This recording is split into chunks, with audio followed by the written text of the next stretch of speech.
नमस्कार। आकाशवाणी से प्रस्तुत है समाचार संध्या।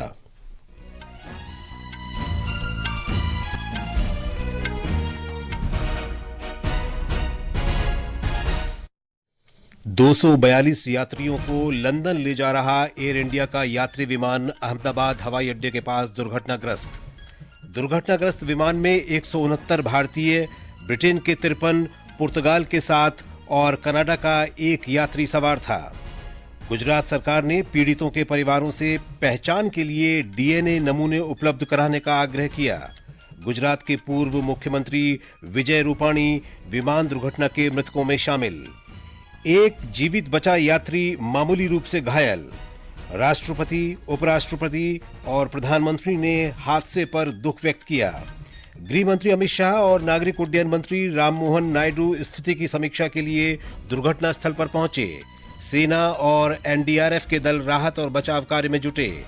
और मौसम विभाग ने शनिवार तक दिल्ली, पंजाब, हरियाणा, चंडीगढ़ और जम्मू कश्मीर में भीषण गर्मी का अनुमान व्यक्त किया। समाचार संध्या के साथ मैं विशाल शर्मा। गुजरात के अहमदाबाद से लंदन जा रहा एयर इंडिया का यात्री विमान आज अहमदाबाद हवाई अड्डे के पास मेघानी नगर इलाके में दुर्घटनाग्रस्त हो गया।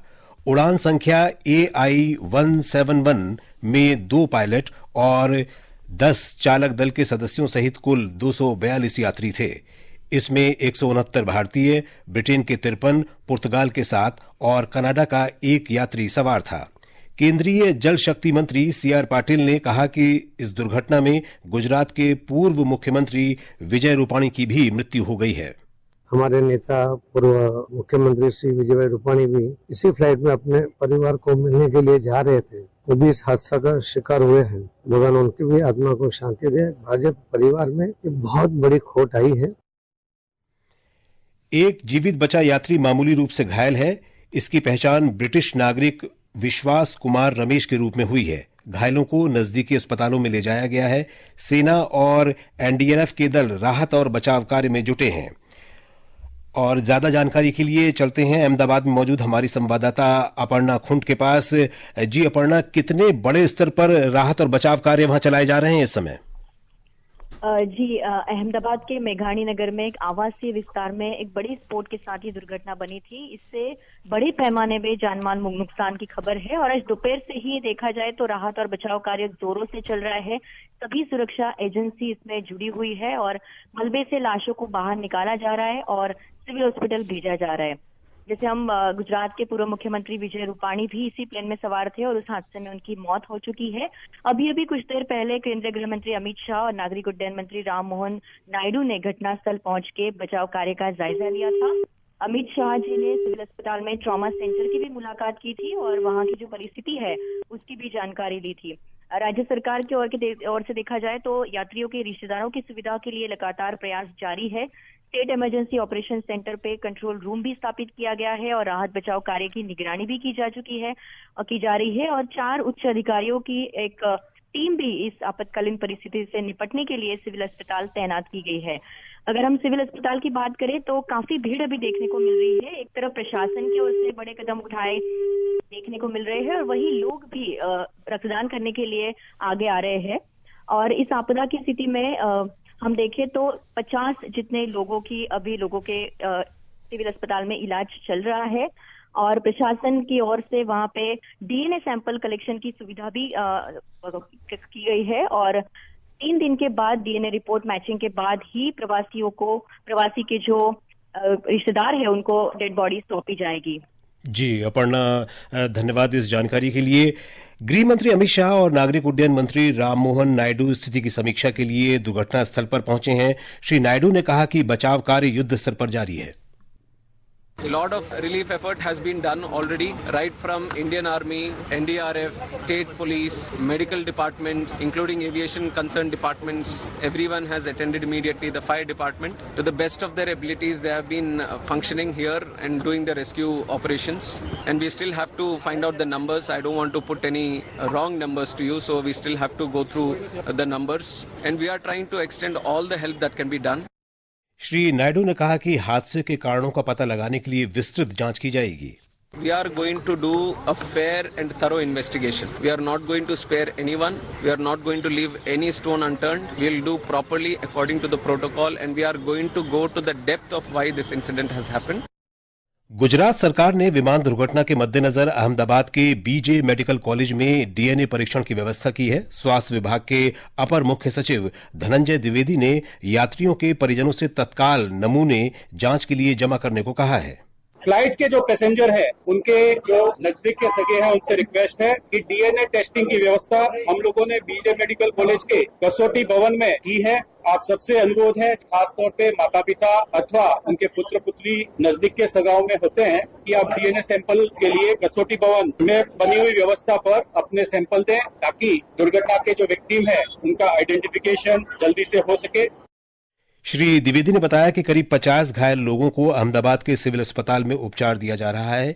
घायलों के परिजनों के लिए हेल्पलाइन नंबर 6357373831 और 6357373841 जारी किए गए हैं। और अब बात करते हैं दिल्ली में मौजूद हमारी संवाददाता पल्लवी परमार से। पल्लवी, विमान दुर्घटना के बाद केंद्र सरकार के स्तर पर क्या कुछ कदम उठाए गए हैं?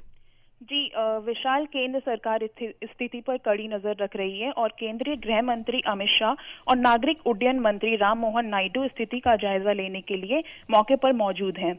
इससे पहले प्रधानमंत्री नरेंद्र मोदी ने दोनों केंद्रीय मंत्रियों से बात की और उन्हें दुर्घटना स्थल पर पहुंचने को कहा।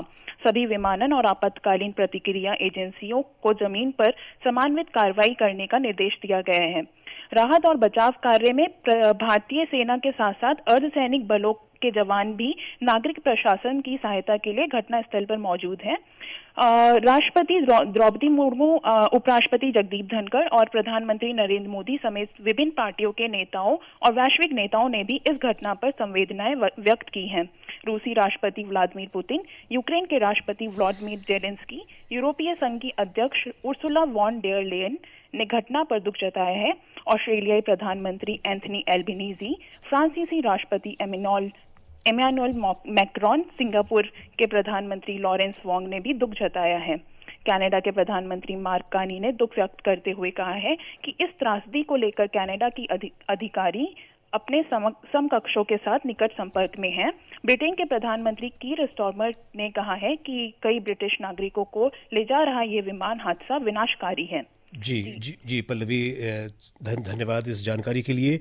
रेलवे अहमदाबाद से यात्रियों की सुविधा के लिए आज रात 2 विशेष रेलगाड़ियां चला रहा है। पहली रेलगाड़ी अहमदाबाद से मध्यरात्रि 12 बजे मुंबई के लिए और दूसरी रेलगाड़ी रात 11:30 बजे अहमदाबाद से नई दिल्ली के लिए रवाना होगी। भारत में ब्रिटिश उच्चायोग ने ब्रिटिश नागरिकों की सहायता के लिए हेल्पलाइन नंबर +442070085000 जारी किया है।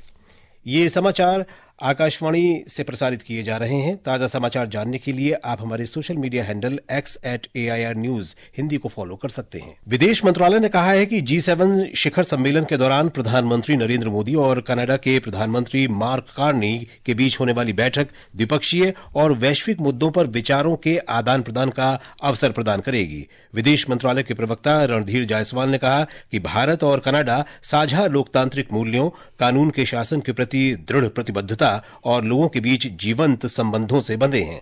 The forthcoming meeting will offer an important opportunity for them to exchange views on bilateral and global issues and explore pathways to set or reset the relationship based on mutual respect, shared interests and sensitivity to each other's concerns. Our views on some of these have already been shared publicly in considerable detail. राष्ट्रव्यापी व्यापक खरीफ पूर्व अभियान विकसित कृषि संकल्प अभियान ने कृषि वैज्ञानिकों को किसानों के दरवाजे तक पहुंचाया है। आज समाप्त हुए इस अभियान ने किसानों को कृषि गतिविधियों के बारे में प्रत्यक्ष जानकारी प्राप्त करने के लिए वैज्ञानिकों से बातचीत करने में मदद की है। देश में मई महीने में खाद्य पदार्थों के दाम घटने से खुदरा मुद्रास्फीति की दर घटकर 2.8% पर आ गई। अप्रैल में ये दर 3.16% दर्ज हुई थी। सांख्यिकी और कार्यक्रम क्रियान्वयन मंत्रालय के आंकड़ों के अनुसार वार्षिक आधार पर ये फरवरी 2019 के बाद सबसे कम मुद्रास्फीति दर है। ये समाचार हमारी वेबसाइट www.newsonair.gov.in और हमारे न्यूज ऑन एआईआर ऐप पर भी उपलब्ध हैं। मौसम विभाग ने दिल्ली और पंजाब में भीषण गर्मी का रेड अलर्ट जारी किया है। जम्मू कश्मीर, हरियाणा, चंडीगढ़, दिल्ली और पंजाब में शनिवार तक भीषण गर्मी की स्थिति बनी रहेगी। राजस्थान और उत्तर प्रदेश के कुछ हिस्सों में भी आज लू की स्थिति रहने की संभावना है। बंबई शेयर बाजार का संवेदी सूचकांक आज 823 अंक घटकर 81,692 पर बंद हुआ। निफ्टी 253 अंक के नुकसान के साथ 24,888 दर्ज हुआ। विदेश मंत्री सुब्रमण्यम जयशंकर ने आज फ्रांस के राष्ट्रपति इमैनुअल मैक्रों से मुलाकात की। डॉक्टर जयशंकर ने आतंकवाद के खिलाफ लड़ाई में समर्थन के फ्रांस के मजबूत संदेश के लिए उन्हें धन्यवाद दिया। विदेश मंत्री ने कहा कि उनकी बातचीत भारत फ्रांस रणनीतिक साझेदारी के विश्वास, सहजता और आकांक्षा को दर्शाती है। और अब खेल खबरें। सिफत कौर सामरा ने म्यूनिक में आईएसएसएफ विश्व कप निशानेबाजी में महिलाओं की 50 मीटर राइफल थ्री पोजीशन में कांस्य पदक जीत लिया है। प्रतियोगिता में भारत का यह दूसरा कांस्य पदक है। हॉकी प्रो लीग में नीदरलैंड के एम्स्टेलवीन में भारतीय पुरुष टीम अर्जेंटीना से 1 के मुकाबले 2 गोल से हार गई है। भारत 12 मैचों में 15 अंक हासिल कर तालिका में 5वें स्थान पर है। लंदन के लॉर्ड्स में विश्व टेस्ट क्रिकेट चैंपियनशिप फाइनल में दक्षिण अफ्रीका के साथ खेलते हुए ऑस्ट्रेलिया ने ताजा समाचार मिलने तक अपनी दूसरी पारी में 4 विकेट के नुकसान पर 57 रन बना लिए हैं। और अब अंत में मुख्य समाचार एक बार फिर। 242 यात्रियों को लंदन ले जा रहा एयर इंडिया का यात्री विमान अहमदाबाद हवाई अड्डे के पास दुर्घटनाग्रस्त विमान में 169 भारतीय, ब्रिटेन के 53, पुर्तगाल के 7 और कनाडा का 1 यात्री सवार था। गुजरात सरकार ने पीड़ितों के परिवारों से पहचान के लिए डीएनए नमूने उपलब्ध कराने का आग्रह किया। गुजरात के पूर्व मुख्यमंत्री विजय रूपाणी विमान दुर्घटना के मृतकों में शामिल। 1 जीवित बचा यात्री मामूली रूप से घायल। राष्ट्रपति, उपराष्ट्रपति और प्रधानमंत्री ने हादसे पर दुख व्यक्त किया। गृह मंत्री अमित शाह और नागरिक उड्डयन मंत्री राममोहन नायडू स्थिति की समीक्षा के लिए दुर्घटना स्थल पर पहुंचे। सेना और एनडीआरएफ के दल राहत और बचाव कार्यों में जुटे। इसके साथ ही समाचार संध्या का ये अंक समाप्त हुआ। नमस्कार।